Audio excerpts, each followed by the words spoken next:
Morning, peeps. Good morning, everyone. Good morning. Bloody hell, what a night. What a night. My voice is still a bit gone from last night after screaming, shouting, willing England on yesterday to victory against Denmark. And in the end, they got it done. They got it done. England will face Italy in the Euro 2020 final. Crazy. Honestly, crazy. And you know what's funny? I support Liverpool and I scream for Liverpool. I can't lie to you. I don't really have that same feeling for England, but last night I did. Last night I certainly did. It felt like, and I tweeted this, it felt like, for me anyway, that feeling I get when I watch a very big boxing match. You know that feeling in the stomach where you're nervous? That's what it felt like yesterday. And congratulations to all the boys, to Gareth Southgate, all the backroom staff. England are there. England there. I'll be there as well. Fingers crossed I'll be there. I'm definitely doing a show for TalkSport from there. That show, I can't believe I'm even involved in this, but I am doing a show from 1 to 4 on Sunday for TalkSport from Wembley. And I've asked them, look, there must be a ticket available for me. There has to be a ticket. I've done a few shows from Wembley and there's been no ticket. And I reached out to my boss saying, look, come on. I think they'll get me a ticket. He said, Ade, I see what I can do. I think that means I'm going to go. I think that means I'm at Wembley for the final on Sunday. Jesus. Boy, oh boy. I can't wait to get to the studio because we are going to do some football talk from the studio. For now, we are kind of keeping it boxing, mainly boxing, isn't it? But once we get to that studio, everything. I have to be honest with you people, we're going to talk about everything. Mainly boxing, but we still will talk about a lot of other subjects, including football. Don't forget, live watch along this weekend, Conor McGregor versus Dustin Poirier. I don't know how I'm doing all this, if I'm honest with you, because I'm going to work on Saturday. And then, obviously, Saturday evening, I'm working as well. I'm doing something for CNN. And then, I'm going to do the live watch along, which is going to finish around 5 in the morning. I then got to have 3-4 hours sleep and make my way to Wembley to do a show. And then, fingers crossed, England win. And then Monday's another day because Monday's going to be mental. But it's all good. It's only sport. I mean, in the sense that I'm only talking about sport. It's not like I'm talking about bloody politics. Sport, mate. All right, let's see what there is to talk about today from the world of boxing. Frank Warren would love to lure Canelo to UK for Zach Parker fight. This isn't even, I'm not laughing at the fact it's Frank and it's Zach Parker, but you're not getting Canelo over here for love nor money. I mean, even people talk about the idea of him coming to Wembley and he would love to fight here. Mate, if he's going to fight in any stadium, it's in the Azteca in Mexico, where it's, I think the capacity is something like 130,000, 140,000. That's where he's going to be. And I wouldn't be shocked if it's someone like a Benavidez over there or something like that. Yeah. But it's not going to happen here. He's not coming over to UK to fight Zach Parker. I'll tell you that. That ain't happening. By the way, when did Neil Diamond's Sweet Caroline become like the national anthem for everything English sport? Well, I say English sport, it's only football and boxing. I haven't heard it yet at rugby, and I certainly haven't heard it at tennis. But it just seems so strange. An American artist has the national anthem for English sport. Although it's amazing, isn't it? It's epic. It really is epic. I was singing to that song yesterday, word for word. I love it. I even watched YouTube videos of Neil Diamond singing it in 1984. And I think even 1977, fully went down the YouTube rabbit hole. Bob Arum, Crawford versus Taylor would blow the lid off everything in the UK. Terence Crawford versus Josh Taylor. Yeah, it'd be big. It'd be big here. It would happen, fingers crossed, in Scotland. It's not happening. Like, I don't see Crawford fighting. I don't see Crawford, unless you're paying him a bucket load of money, saying, yeah, I'll go over and fight Josh Taylor in the UK. Terence Crawford would rather, I think, stay in America and fight Josh Taylor, if he were to fight Josh Taylor. There aren't that many options for him now, are there, though? There aren't. I mean, 154 must be an option for him. It must be something he's thinking about. But yeah, it's funny because even I saw Danny Garcia do an interview, and Danny Garcia was talking about going to 154 pounds. Good interview, by the way. Go and check it out. It's on Fight Hype. And he was saying, I fought everyone. And I'm like, dude, you haven't fought Terence Crawford. And look, he's fought a lot of people, Danny, but I'm like, why did the interviewer not push him on the Terence Crawford thing? Like, dude, don't you know, what about Terence? What about Bud? Didn't. Unless I've missed it. I didn't see that part in the interview where the interviewer said, dude, you know, yeah, you fought some good names and, you know, reel off those names, great names. Why don't you give Terence a chance? Why don't you fight Terence? That's the one, because he said, I would start 147 for a big fight, like if it's something big. And I'm thinking, duh, Terence. But no, didn't even mention Terence. It's like they're not allowed to talk about him.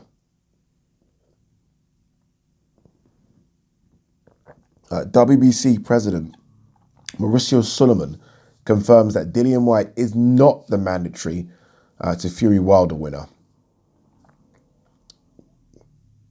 Who is? Who is then? If not Dillian Whyte, who is? Luis Ortiz? Is Luis Ortiz the mandatory? Andy Ruiz? Wouldn't be shocked if it's Andy Ruiz. I've not even looked at the rankings. I can't be bothered to look at them. But yeah, that's just a load of bull crap in it, to be honest with you. I mean, I know he lost, but he won. I don't know, man. I don't know. Who is the mandatory then? Castano, I'll bare my soul to do everything in my power to beat Charlo. It's going to be a good fight, this one. I've said this on so many occasions, but I do like this Charlo. This Jamel. I mean, I like both of them, but I think this is the better Charlo, Jamel Charlo. And if and when he gets past Castano, for me, it's a case of get your ass to 160 and let the other boys battle for the belts. Like, literally make them all vacant and go up to 160 and see what you can do. But it's going to be a good fight. It really is. Castano comes to fight, right? But I just think Jamel Charlo right now, especially after going through Harrison and getting his belt back, I just feel like this Charlo right now is focused. Although Jamal kind of said, like, you know, those two are going through some shit right now, but I feel like he's focused. He's focused on Castano, and then it's a case of what can you do? Can you become a 2-weight world champion? Can you become a 3-weight world champion? So I think this could be his last fight at 154 pounds. It's a good fight to finish on as well. Usyk's promoter, 3 small issues remain to finalise Joshua fight. Bloody hell, man. Like, what? Jesus Christ. Is it walkout music? What are we talking now? I thought there was an issue we know in the rematch clause and all that, but what are we talking? Why is it so difficult to make what is a mandatory fight?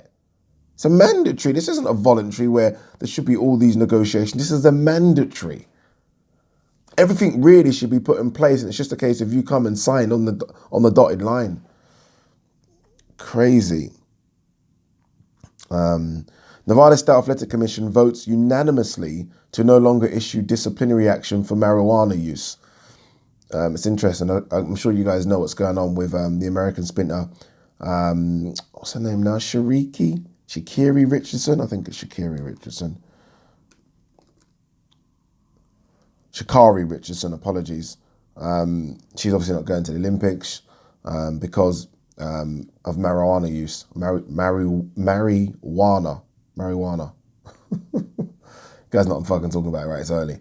No, what some people have said is that it can mask other things. I've heard some people say this. I've been reading up a lot about this recently, and a lot of people are saying that, look, in terms of it as a performance enhancer, no. But underlining, it can mask other PEDs. But I'm sure the Nevada State Athletic Commission have done their due diligence, and so yeah, it's out. No longer. I'm not even going to try and pronounce it again because it's too early and I'm going to fuck up.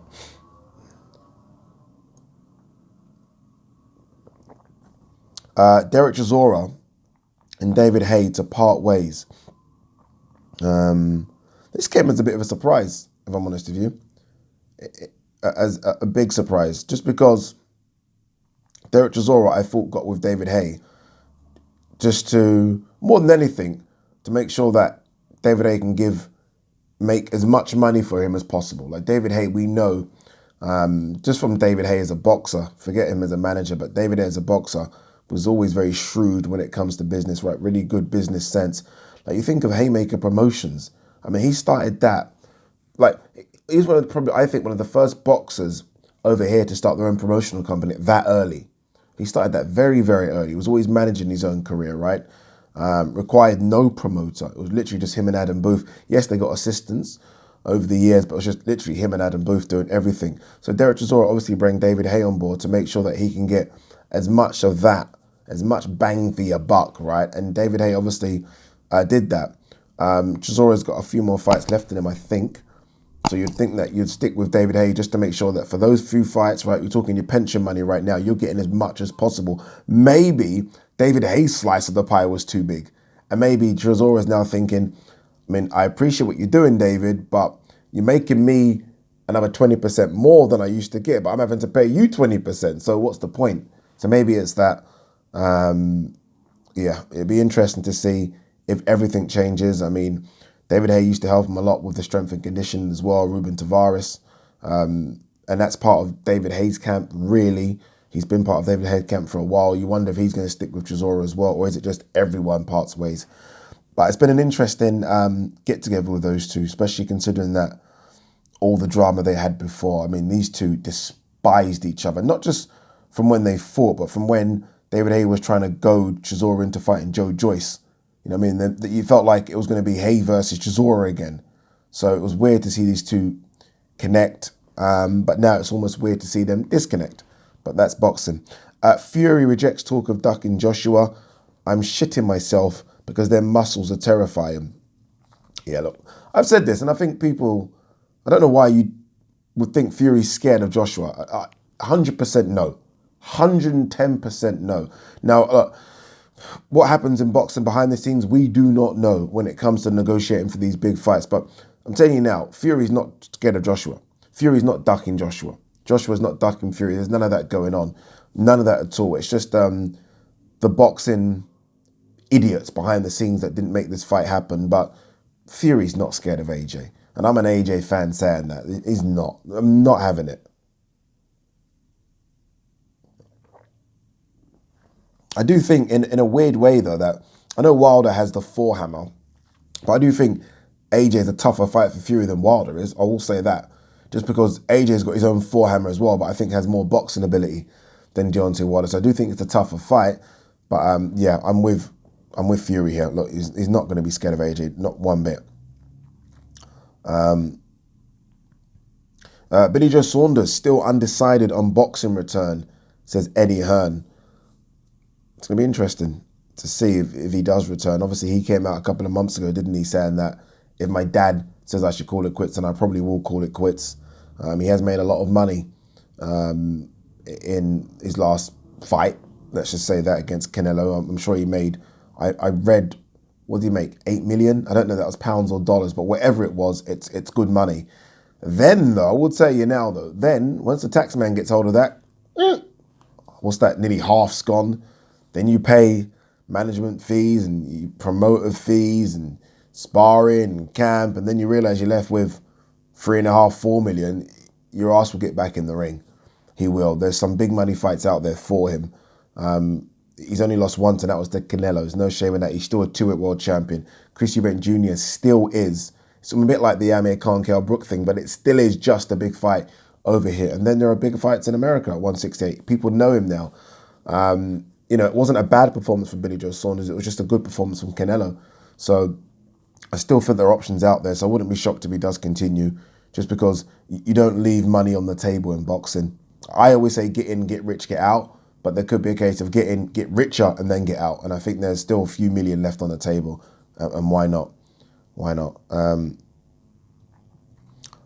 Golden Boy, I've said there is no issue in making Gervonta Davis versus Ryan Garcia. Can happen if the fighters want it. Don't believe that. There is an issue. There is an issue. One fights on PBC, one's doing the things with DAZN. It's not that easy. If it was that easy, make it. This is almost making it like, whoever said this is making it sound like the fighters are talking the talk, but they don't really want it. Both of them will get in the ring with each other. Both of them. The only stumbling block, I guess, the big stumbling block is that. Both are going to want serious cha-ching. But it does serious numbers on pay-per-view or sign up. Forget sign-ups on DAZN. Ain't happening on DAZN. It does big numbers on pay-per-view. Really big numbers. Gervonta Davis' last fight done 220,000 against Mario Barrios. Ryan Garcia, we know, brings his own crowd as well. So you're looking at about 500,000, I think, buys. I think it'll do 500,000 pay-per-view buys. So you can pay them both what they want. Not crazy money, but I think both could get anywhere between $5 and $10 million. And I think that's enough for both. Is it? I hope it is. What else we got?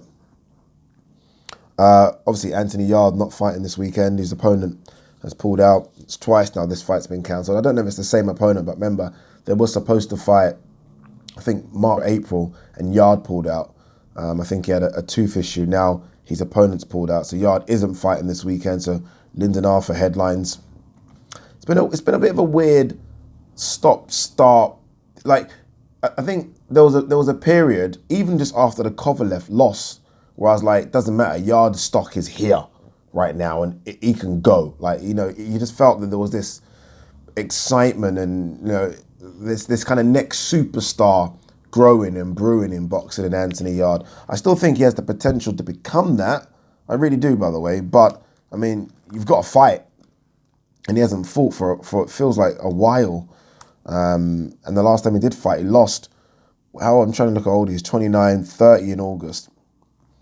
They're going to need to get a move on if he's to kind of do what we had hoped he would do in boxing. Because what they did do, which was smart, love him or hate him, what Tunde and Yarde did do, they built up this thing where you're going to tune in. If you're tuning in to see him lose or you're tuning in to see him win, you're going to tune in. He was kind of becoming box office. And since that Kovalev lost, he's fought Ramirez. Remember that fight he had in, I think it was Spain, against the guy that had like 48 losses or something. Spellman, yeah, it's Spellman, isn't it? Yeah, Spellman got the win, and Lyndon Arthur. Needs to go, man. Needs to go. I think they might think, now that this opponent is pulled out, I didn't really like the opponent anyway. They might just go. They might just think, you know what, let's go. They might. Knowing Tunde like I know him, no, I don't think they will. Malik Scott expects Deontay Wilder to stop Tyson Fury in 5 rounds. Could happen. Could happen. I don't expect it to happen, but it could certainly happen. I mean, Deontay Wilder, without repeating ourselves here, does have the power, but yeah, I just don't see it, man. I don't see it. I think Fury's movement is just too much. I think Fury's size is something that we maybe didn't speak about a lot. Is too much. I mean, I think there's a 2-stone difference between them. And when Fury puts that weight on you, Wilder's legs will get tired again like they were before, and he complained about the suit. It was mainly Tyson Fury putting that weight on him. It's going to be a problem. And Fury can punch as well. He sits on his punches. The thing is, Fury moves around the ring so much, and he rarely really sits and digs on his punches. Against Wilder, he actually sat on his punches and started digging a bit. If he does that to you, he's a big man, he's going to cause you a problem, and I think he's going to do that. The reason, especially against Wilder, especially in the first fight where he didn't sit on those punches that much, is because he's on his toes avoiding Wilder's right and left hands. I think now that he's felt Wilder's power and he's a bit more, okay, you know, it's not earth-shattering power, I think he'll sit in the pocket a bit more and start to trade and go to those body shots. And that's one thing we've never seen any fighter really do with Wilder, is go to the body. And Fury put him down to the body. So this is a big ask, big ask for Wilder. Eddie Hearn, Fury Joshua would be easier to make than Wilder Joshua. Well, bloody hell, we didn't even make Fury Joshua, so...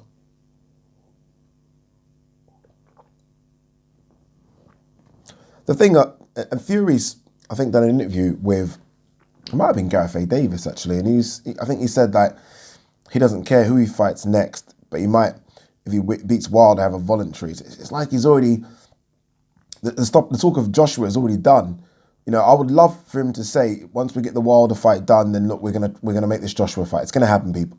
I'd love that, and I'd love Joshua to say exactly the same thing. Obviously, they've got to look at their opponents in front of him, and in Joshua's case, it's a tough one. Both of them, it's a tough one. But you really want him to say, you know what? Once we get this Wilder fight done, we know we let the UK fans down, but we're going to make it. We're going to make Joshua versus Fury. We're going to do it. But already he's saying, you know, I might just take a voluntary. So I might basically take an Otto Volin type again. Josh Taylor on facing Crawford. I think I mentioned this a bit earlier. It's a massively attractive fight. It is. This is a big fight, right? It should be a big fight. The guy that's undisputed and cleaned up at 140, jumping up to 147 to fight a guy that no one really wants to fight.